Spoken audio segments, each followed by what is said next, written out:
inahahalintulad ba ni VP Sara ang kanyang ama kaya sa yumaong Ninoy Aquino? Parang hindi po natin nadinig noon na inahilintulad ni dating Pangulong Duterte ang sarili niya kay Ninoy, kung hindi kay Hitler.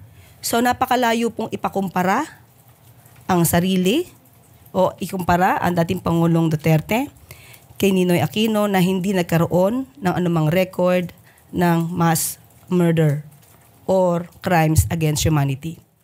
Ito ang tugon ng palasyo hinggil sa naging pahayag ni Vice President Sara Duterte kung saan sinabi nito ang kanyang pangambang matutulad ang kanyang ama sa kinahinatnan ni dating Senador Ninoy Aquino sa oras na ito'y bumalik sa bansa.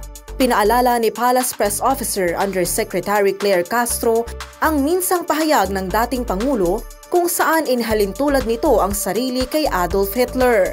Ayon kay VP Sara, ang kagustuhan ng kanyang ama na makauwi sa bansa ay maaaring maging katapusan ng kanyang buhay kagaya ng sinapit ni Aquino. Samantala, umalma rin ng pamilya Aquino sa naging pahayag ng pangalawang Pangulo kung saan iginiit nilang ibang-iba ang ginawa kay Aquino sa pinagdadaanan ngayon ni Duterte.